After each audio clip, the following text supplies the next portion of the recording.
Oh guys, I think it came. It's finally here. I've been waiting forever, ever since it announced it in January. Oh boy, here it is. Oh yeah. Official DJI Mavic 2 Pro bonus battery and goggles. Oh man, it's finally here. Let's open this bad boy up.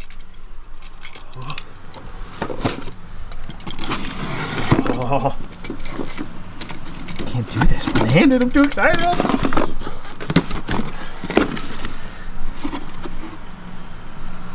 Huh. That is super awesome. Look at that thing. Let's check out this battery. Oh, boy, I don't know how they get that to fit in that thing. Oh, look at these goggles.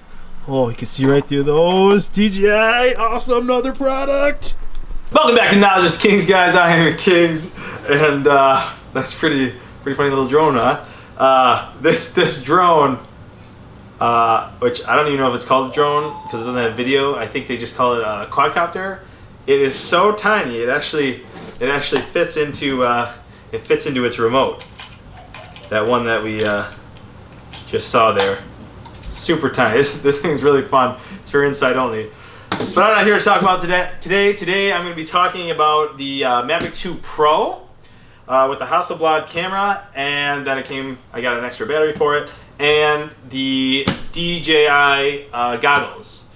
These are the racing edition ones, so these are their most current edition. I've never used any first-person view goggles before, so I will let you know what I think about that. I have flown the drone and used the goggles already, and I'm going to tell you my first impressions right after the unboxing. Alright, so here's just the quick view of the front of the box and the back of the box.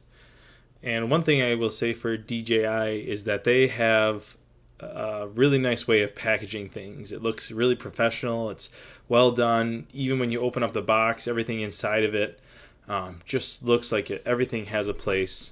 So when we open this up, you can just see right off the bat there's the aircraft, the remote controller, and just a couple boxes full of cords and the instruction.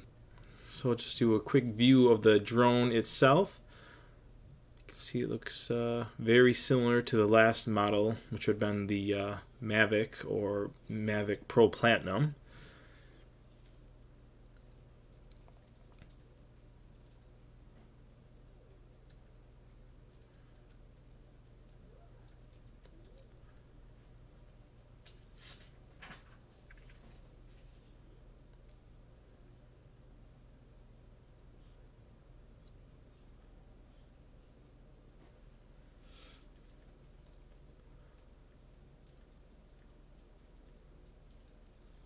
Also the controller, very similar to the last model, and I'll go over more of that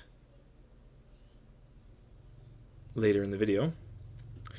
But as you can see, the joystick on here does screw in and out of the remote controller, which the old one did not do. They were just fixed in place.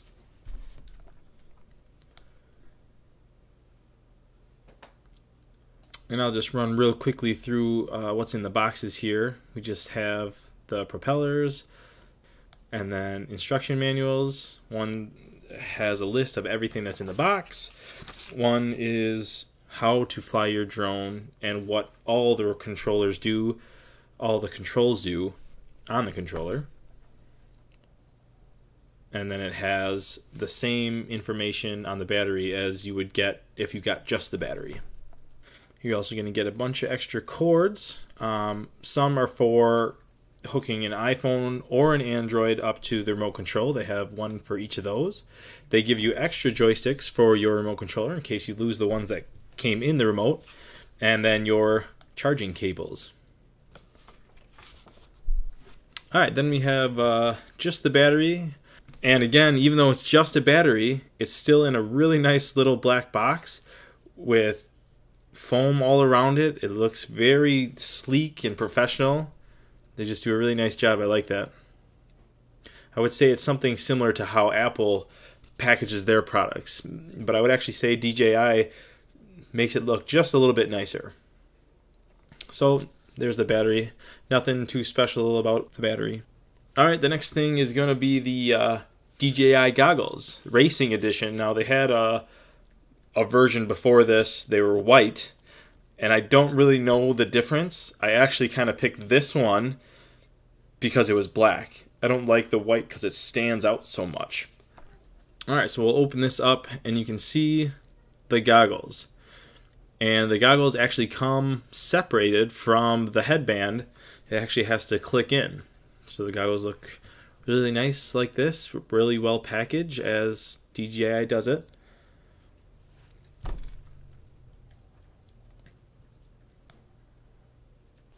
Alright, then we have the headband, which just has a little clip that can clip right into the goggles, and the charger, as well as some miscellaneous cords for charging and plugging it in, and the instruction manuals.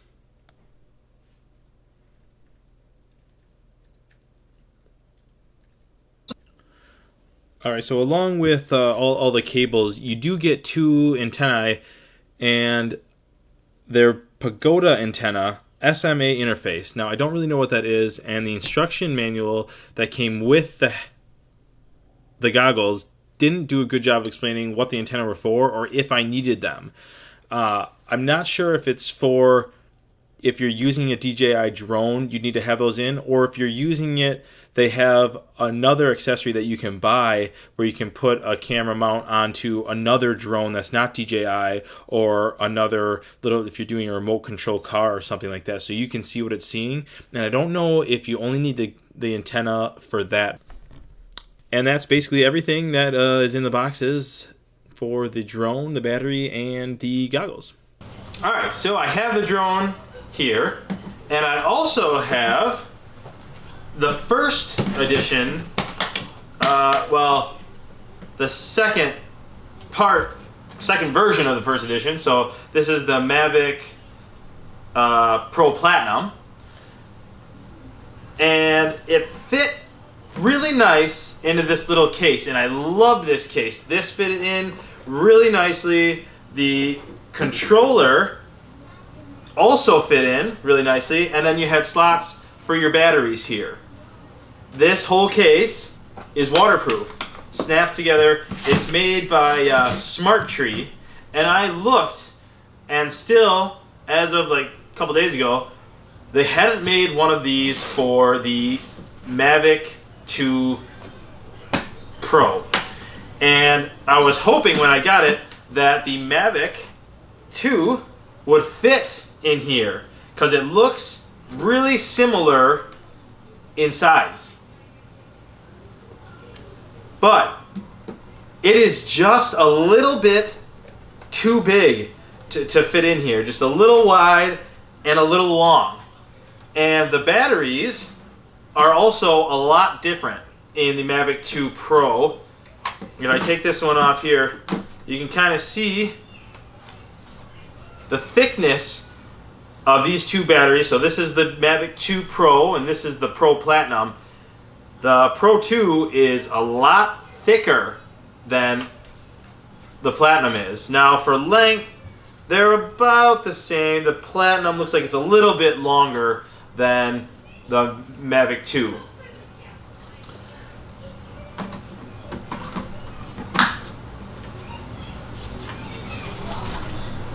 So that's the first thing I don't like. That doesn't really have anything to do with the drone, but they don't have a case, and they sell that soft case that you can get with it. I do not like the little soft case for something that costs $1,500 or whatever it was. I just don't like having a soft little case that could easily get crushed in my truck or whatever. So having something like this, it's a hard case. It has all this foam in here to protect everything, and it's waterproof.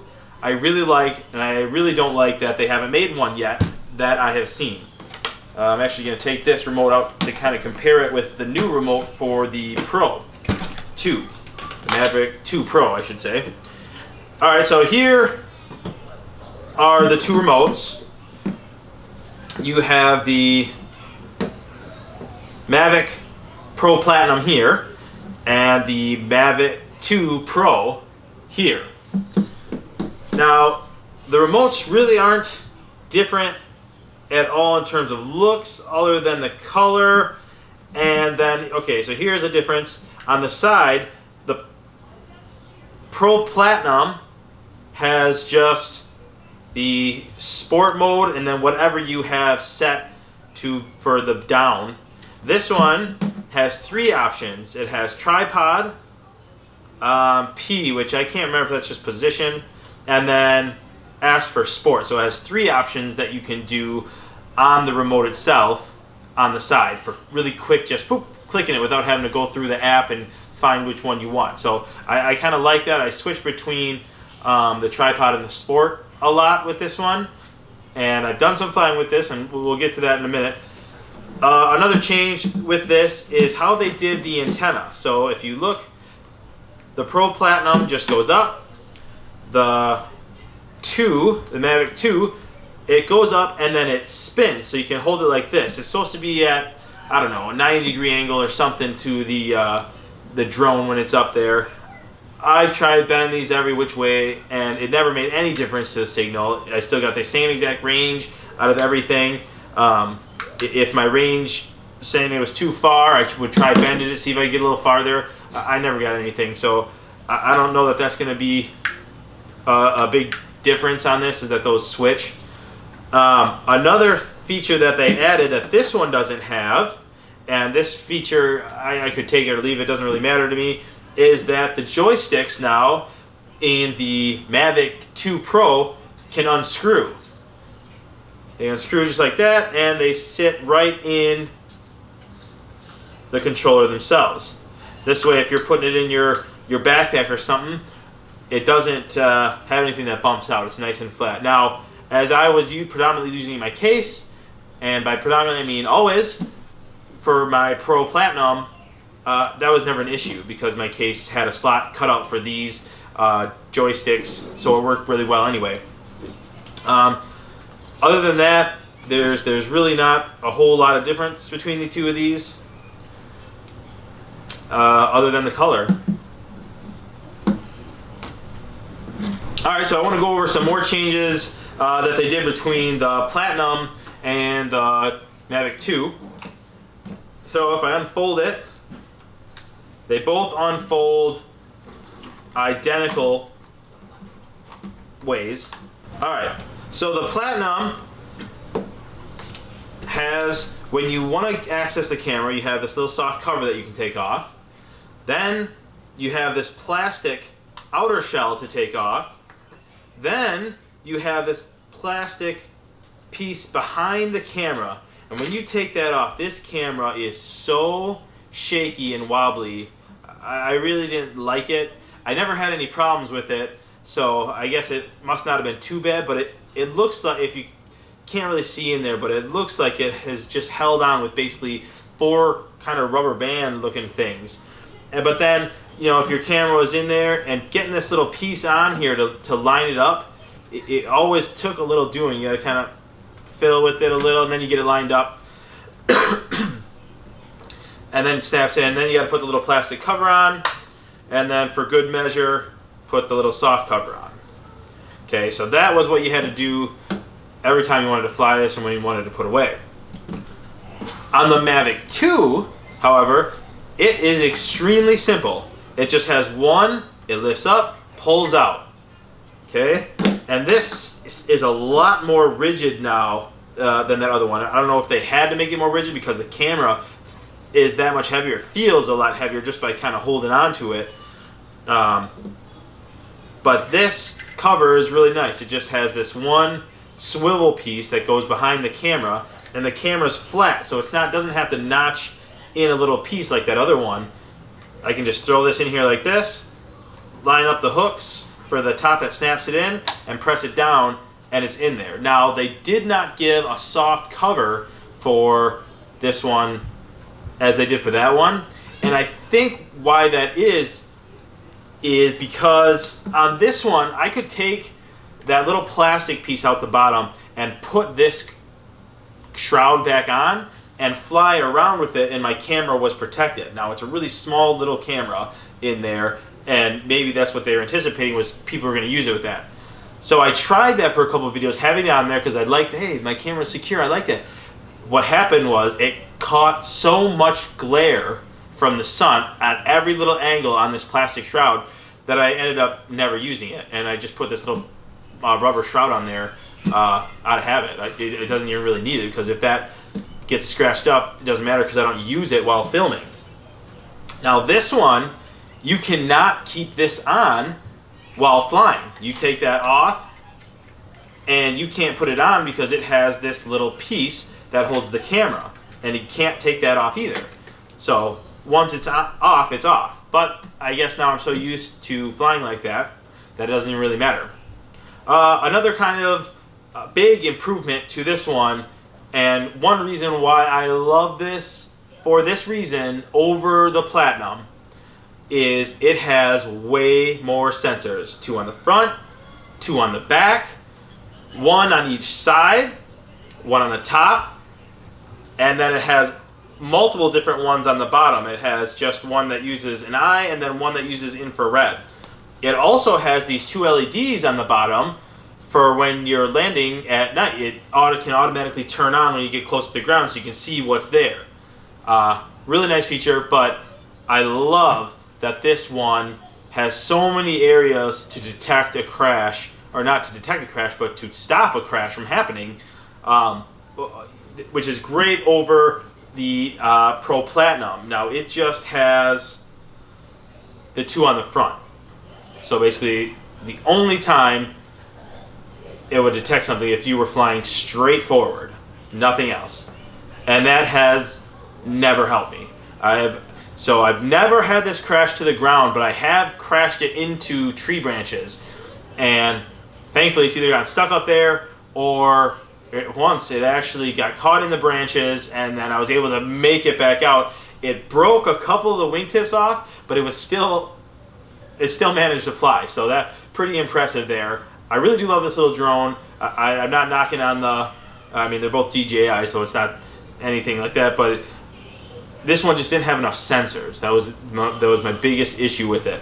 Now, in terms of battery life, they're posting, well, I don't know, 30 minutes or 31 or whatever it is on this. I haven't seen that it flies any longer than the Platinum did. But for my biggest thing so far, I do not like, I am having big range issues.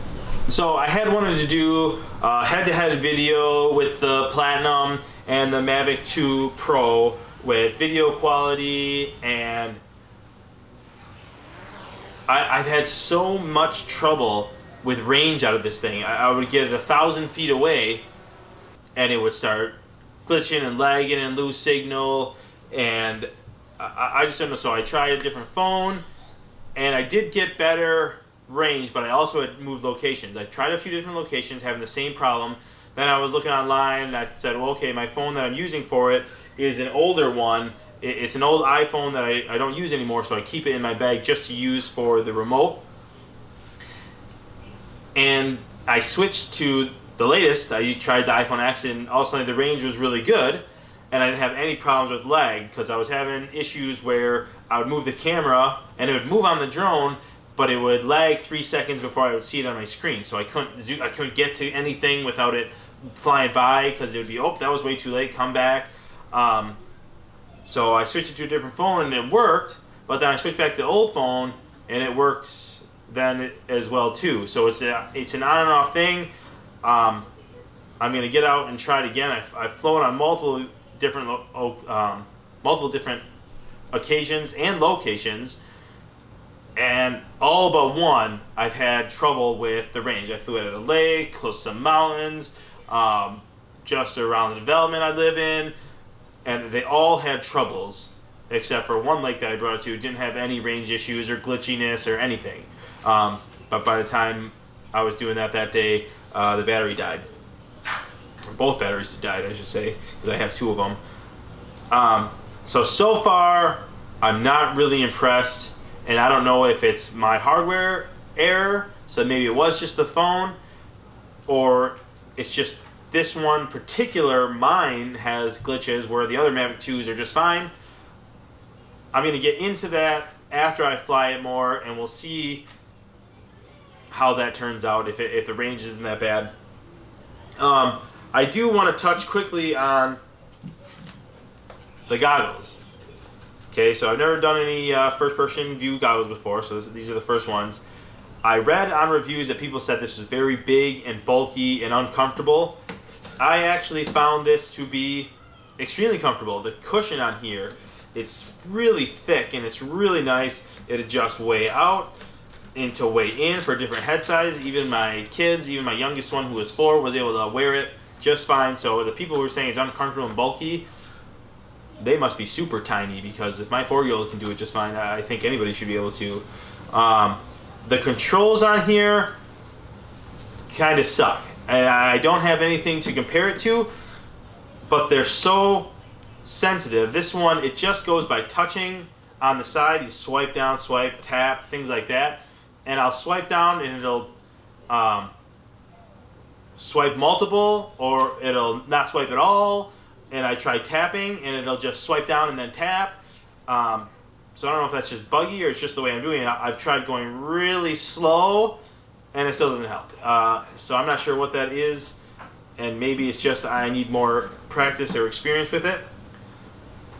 While I was using these, the range of my drone seemed to suffer through the view. Now, when I say the range on this, I'm not talking about how far my controller can control the drone, because my controller still stays within working limits every time I've been flying it.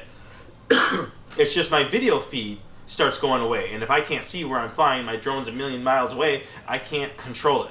So I quickly have to hit return home, and it always does, but I can't see what it's doing, and it won't pick back up that video signal for a long time. So I don't know what that is, but same thing with this. I'll be looking through it, and it'll start glitching, and it won't have the range that it should.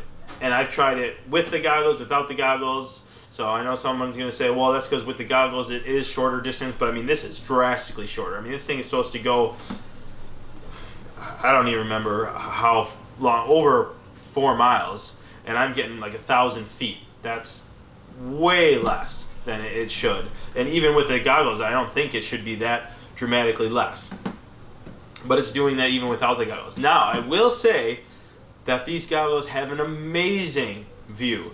Looking at this, and the first time that I actually wore the goggles, I took off my drone, and I was like, whoa, because I almost forgot that I was wearing the goggles, and I saw just what the camera saw, and I had it so nothing else was on the screen, so I just saw the view of the camera, and it was amazing. The picture quality is fantastic. I got up there, and I was flying around, and I turned, and I almost fell over wearing the goggles. It was so trippy. It was like my body was ready to turn, but I wasn't, so it got confused, and I almost fell over just standing there. So they are really good. They really wrap your eyes really well. So phenomenal goggles, but if they continue to destroy the range of the drone, I don't know that they're really worth their price tag of $500 some for it if you can't even use them like you want to use the drone.